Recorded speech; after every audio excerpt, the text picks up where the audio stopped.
Hello everyone, welcome to our YouTube channel MIM academy. आज हम discuss करने वाले हैं लीनियर अलजेब्रा का one of the most important topic में से एक, that is product of linear transformation के ऊपर बेस्ड जो क्वेश्चन पूछे जाते हैं हायर मैथमेटिक्स कंपटीशन एग्जाम में।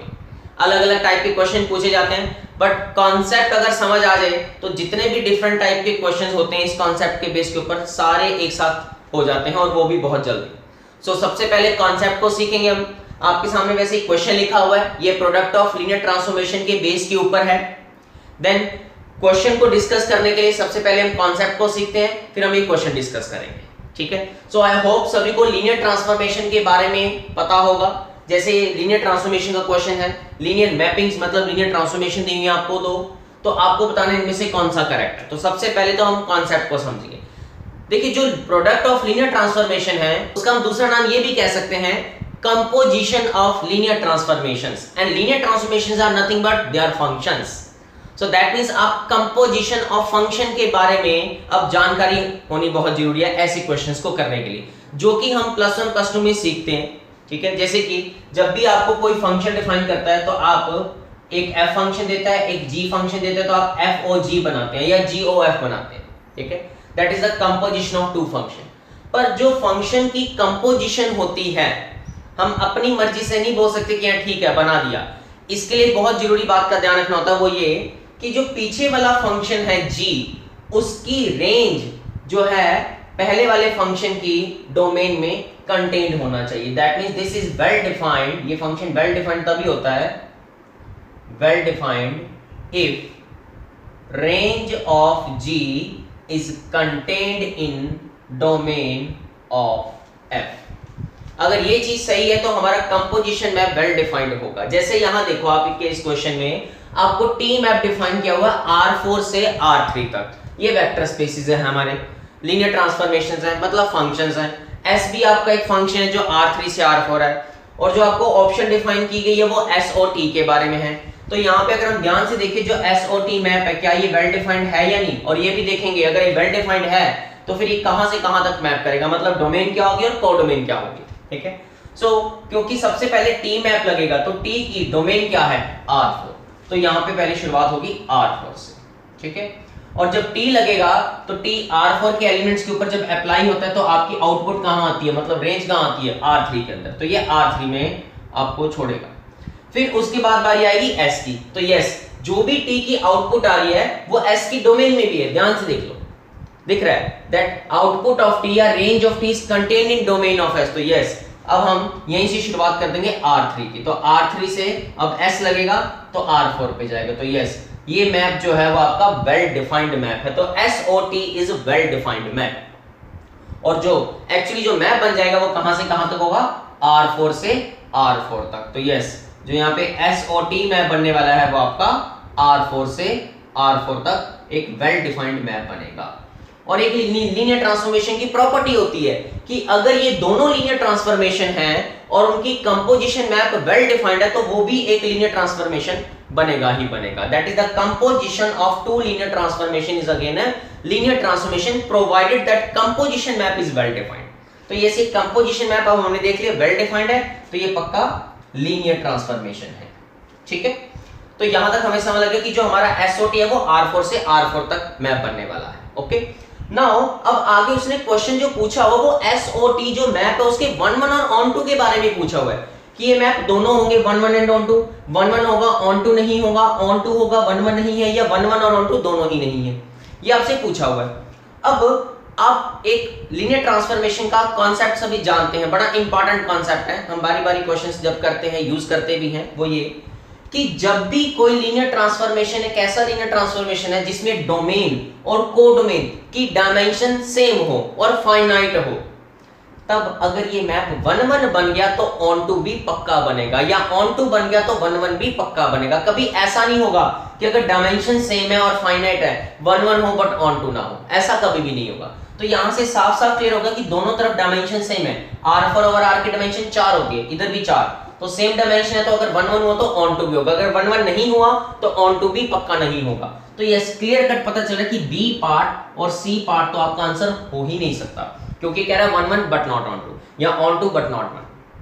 आंसर इन दोनों में से ही होगा कि या तो 1 1 एंड ऑन टू दोनों या नाइदर 1 1 नॉर ऑन टू होगा। अब ये कैसे देखें कि 1 1 ऑन टू होगा या नहीं होगा, तो वो अब कैसे करेंगे, देखो यहाँ पे अब कंपोजिशन मैप का एक बड़ा अच्छा कॉन्सेप्ट यूज करेंगे हम यहाँ पे। वो क्या, कैलकुलस का एक कॉन्सेप्ट है जो आप छोटी क्लासेस में भी देखते हैं कि अगर आपका कंपोजिशन मैप बाइजेक्टिव मैप हो कभी भी, इफ द फंक्शन f और g इज बाइजेक्टिव, तो अब हमें ये देखना है कि क्या ये अलग अलग बाइजेक्टिव होंगे या नहीं। कोई जरूरी नहीं है कि अगर आपके दोनों फंक्शन बाइजेक्टिव हैं तो जरूरी नहीं है कि दोनों मैप आपके अलग अलग बाइजेक्टिव हो, जरूरी नहीं है। मैं आपको काउंटर एग्जांपल भी बना के दिखाता हूं। जैसे मान लो आपने एक मैप बनाया A सेट से B सेट के ऊपर, जो कि आपका मैप है G मैप, ठीक है, एंड देन B से C मैप बनाया, वो जो मैप है वो है F मैप। तो ये जब आप A से C बनाएंगे तो ये बन जाएगा FOG मैप, जो कि A से C तक मैप होगा। ये पहले G लगेगा देन F लगेगा। तो आप यहां पे क्या कीजिए, 3 एलिमेंट लीजिए या 4 एलिमेंट लो, यहाँ पे 3 एलिमेंट लो, ठीक है। अब मैप डिफाइन करना है ये वाला जो मैं बनाने जा रहा हूं। जब आप ये मैप कंसीडर करेंगे तो आप देख सकते हैं ये map overall FOG from A to C, देखो इसको एक बार ही छुपा लो तो आपको दिखेगा यहां से 1 1 की कंडीशन होल्ड करेगी क्योंकि किसी भी दो का सेम आंसर नहीं आ रहा और यहाँ पे सबकी प्री इमेज है। तो ये मैप आपका बाइजेक्टिव मैप हो गया है। बट अब अगर आप अलग अलग देखो ये बाइजेक्टिव नहीं है, ध्यान से देखिए। G मैप आपका ऑन टू नहीं है क्योंकि इसकी प्री इमेज नहीं आ रही, और जो F मैप है वो 1 1 ही है क्योंकि इन दोनों का सेम आंसर आ रहा है। तो आप ये तो नहीं कह सकते कि अगर ये मैप बाइजेक्टिव है तो दोनों अलग अलग बाइजेक्टिव होंगे। बट हाँ, अगर ये मैप बाइजेक्टिव है तो आपका जो पीछे से पहला मैप है वो पक्का 1 1 होगा और जो दूसरा मैप है उसको ऑन टू होना पड़ेगा। ये एक सबसे इंपॉर्टेंट कॉन्सेप्ट है कैलकुलस का जब हम कंपोजिशन ऑफ फंक्शंस पढ़ते हैं कि अगर कंपोजिशन मैप एक बाइजेक्टिव मैप है तो जो पीछे से पहला मैप लगता है वो 1 1 पक्का होगा और दूसरा मैप ऑन टू पक्का होगा। ये ऑन टू होना जरूरी नहीं है, ये देखो आपके सामने है, ये मैप मैंने डिफाइन किया, ये ऑन टू होना जरूरी है, बट 1 1 होना बहुत जरूरी है क्योंकि अगर ये मैप 1 1 नहीं होगा दैट मींस ये होगा कि यहां से किसी दो एलिमेंट का सपोज ये सेम आंसर आ रहा है, फिर इसका आंसर ये आ रहा है, तो अल्टीमेटली आपको इन दोनों का आंसर ये मिलेगा, तो अल्टीमेटली फिर ये मैप 1 1 नहीं होगा, फिर इस बात को कॉन्ट्राडिक्ट कर रहा है। समझ रहे हैं बात ये। और दूसरा मैप जो ये F है उसका ऑन टू होना बहुत जरूरी है क्योंकि अगर ये ऑन टू नहीं हुआ तो यहां से किसी एलिमेंट की प्री इमेज यहां नहीं आएगी, तो अल्टीमेटली इसकी प्री इमेज यहां नहीं मिलेगी, तो ये मैप ऑन टू नहीं होगा, तो फिर इस बात को गड़बड़ कर रहा है कि ये ऑन बाइजेक्टिव होगा। तो समझ यहाँ पे कि अगर कंपोजिशन मैप बाइजेक्टिव हुआ तो पीछे से पहला मैप आपका 1 1 होना चाहिए और दूसरा मैप ऑन टू होना चाहिए। तो अब सिमिलरली अब यहाँ पे देखो, अगर हमारा A पार्ट आंसर होता है तो बाइजेक्टिव मैप, अगर 1 1 एंड ऑन टू हुआ तो बाइजेक्टिव बन जाएगा, ठीक है। और जो हमारा SOT मैप है वो R4 से R4 तक डिफाइंड था। अगर ये बात सच होती है कि ये बाइजेक्टिव बन गया तो इसके अकॉर्डिंग क्या हुआ, पीछे से पहला मैप 1 1 मतलब T मैप बना 1 1 और S मैप बना ऑन। समझ आप? अब ट्रांसफॉर्मेशन के केस में हम ये समझ जाते हैं कि अगर T 1 1 होगा तो उसकी नलिटी होगी 0, देन नलिटी विल बी 0। और S ऑन टू का मतलब है, तो आप इसका मतलब ये समझिए, अगर T हमारा 1 1 बनेगा तो दैट मींस नलिटी बनेगी उसकी 0, और अगर नलिटी 0 बन गई तो बाय रैंक नलिटी थ्योरम, अगर हम यहां पे रैंक नलिटी थ्योरम लगाएं तो रैंक कितना आएगा इसका, rank of T is 4 which is not possible. Why? because अगर रैंक 4 आ गया आपके पास तो यहां पे आपके पास जो रेंज आएगी, एक तरह से रैंक होता क्या है, रेंज दैट इज कोडोमेन का सबस्पेस। तो आप ये देखिए रेंज जो होगी वो तो R3 का सबस्पेस है, तो उसकी जो डायमेंशन आएगी वो तो 3 या 3 से कम आएगी, तो दैट मींस रैंक 4 कैसे आ सकता है, ये तो गड़बड़ होगी ना। तो यस, यही contradiction. So yes, A part जो है वो आपका बिल्कुल गलत है। So answer will be your D part. तो आई होप सभी को ये क्वेश्चन बहुत अच्छे से क्लियर हो गया होगा, और इस क्वेश्चन में जो मेन कॉन्सेप्ट यूज हो रहा है वो यही कॉन्सेप्ट यूज हो रहा है कि अगर कंपोजिशन मैप बाइजेक्टिव होगा तो आपका जो पीछे से पहला मैप होगा वो 1 1 होगा और दूसरा मैप ऑन टू होगा। तो प्रैक्टिस के लिए अब हम एक क्वेश्चन और डिस्कस कर लेते हैं सो दैट आपको ये कॉन्सेप्ट और अच्छे से क्लियर हो जाए कि क्वेश्चंस में अप्लाई कैसे करना है। तो ये क्वेश्चन डिस्कस करते हैं, आपके सामने बोर्ड पे लिखा हुआ क्वेश्चन इसी कॉन्सेप्ट के बेस के ऊपर है। क्वेश्चन देखिए आपको क्या दिया हुआ है, A is a 5 cross 3 matrix and B is a 3 cross 5 matrix such that B into A is identity matrix of 3 cross 3. Then which of the following statement is are correct? ध्यान रखना is are correct ठीक है, that means option जो होंगी एक से ज्यादा भी ठीक हो सकती हैं, ये ध्यान रखना इस बात का, ठीक है। सो अब ये क्वेश्चन है मैट्रिक्स वाइज का, बट हम इस पूरे क्वेश्चन को लीनियर ट्रांसफॉर्मेशन में ले जाकर भी कर सकते हैं, क्योंकि हम एक बात जानते हैं कि जैसे अगर यहाँ पे A m क्रॉस n का मैट्रिक्स है तो पक्का इसके कॉरस्पॉन्डिंग कोई ना कोई लीनियर ट्रांसफॉर्मेशन होगी जो Rn से Rm तक होगी, बिकॉज वी नो T को हम मैट्रिक्स के रिप्रेजेंट कर सकते हैं या मैट्रिक्स को हम लीनियर ट्रांसफॉर्मेशन में रिप्रेजेंट कर सकते हैं, ठीक है। सो हम यहाँ पे इस पूरे क्वेश्चन को ट्रांसफॉर्मेशन में ले जाके कर सकते हैं, तो वहां पे नलिटी और रैंक बहुत आसानी से निकल आएगा यूजिंग दिस कॉन्सेप्ट। तो यहाँ पे आपको A 5 क्रॉस 3 मैट्रिक्स दिया हुआ है, तो अगर 5 क्रॉस 3 मैट्रिक्स दिया हुआ है तो पक्का जो लीनियर ट्रांसफॉर्मेशन होगी वो उल्टा चलती है, दैट इज R3 से R5 तक होगा, ठीक है, यहां तक होगा। और अगर B मैट्रिक्स है जो कि 3 क्रॉस 5 ऑर्डर की है तो उसके कॉरस्पॉन्डिंग भी कोई लीनियर ट्रांसफॉर्मेशन होगा, लेट्स सपोज S, ये लीनियर ट्रांसफॉर्मेशन होगा, इस लीनियर ट्रांसफॉर्मेशन, ठीक है, जो कि R5 से R3 तक होगी, ठीक है, बी लीनियर ट्रांसफॉर्मेशन। ना अब आपको दिया हुआ है B of A is identity 3 cross 3, तो जब B into A लिखा हुआ है तो एक्चुअली इसका मतलब है कि आपको दिया हुआ है कि इनकी कंपोजिशन, एक्चुअल में जो यहाँ पे ट्रांसफॉर्मेशन की कंपोजिशन होती है वो मैट्रिक्स वाइज आपको प्रोडक्ट दिखाई देती है, तभी इसे प्रोडक्ट ऑफ लीनियर ट्रांसफॉर्मेशन बोला जाता है। हालांकि ट्रांसफॉर्मेशन की तो कंपोजिशंस होती हैं, बट जब मैट्रिक्स को देखा जाता है तो वो प्रोडक्ट के रूप में दिखती है। तो yes, so B into A है तो यहाँ पे जो बनेगा आपके पास वो SOT बनेगा, जो कि कहां से कहां तक होगा, R3 से R3 तक होगा, वो लीनियर ट्रांसफॉर्मेशन होगा, ठीक है, ठीक है, ओके। अब देखो आपको BA इक्वल टू आइडेंटिटी दिया हुआ है, दैट मींस ये भी आइडेंटिटी मैप होगा, अगर आइडेंटिटी मैट्रिक्स है तो उसके कॉरस्पॉन्डिंग आइडेंटिटी ट्रांसफॉर्मेशन होगा।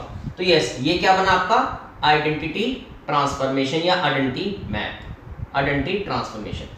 और आइडेंटिटी मैप सभी जानते हैं हमेशा 1-1 भी होता है और ऑन टू भी होता है, ये हमें पता चल गया।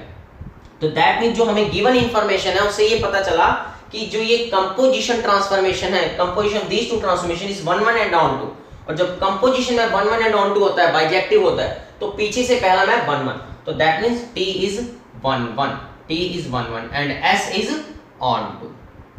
समझ रहे? T11 का मतलब क्या हुआ कि उसकी नलिटी 0 होगी, क्योंकि कर्नल 0 होता है, ठीक है, तो इसका मतलब हुआ कि T की nullity 0, nullity of T is 0। और अगर S ऑन टू है, ऑन टू का तो मतलब ये है कि इसकी जो कोडोमेन आएगी वो रेंज के बराबर आएगी, इस मैप की जो रेंज आएगी वो कोडोमेन के बराबर आएगी, तो रेंज पूरा का पूरा कोडोमेन मतलब R3, तो डायमेंशन क्या बनेगी 3, क्योंकि R3 और R की डायमेंशन 3, तो यस, यहां से क्या पता चला कि S का जो रैंक आएगा वो 3 आएगा। अब T की नलिटी 0 आने का मतलब A की नलिटी 0, क्योंकि A अगर मैट्रिक्स है T उसका कॉरस्पॉन्डिंग ट्रांसफॉर्मेशन, तो दोनों का रैंक और नलिटी सेम ही रहती है, ठीक है, जो इसकी नलिटी वही इसकी नलिटी, जो इसका रैंक जो यहीं पे इसका जो रैंक बनेगा आपके पास, ठीक है।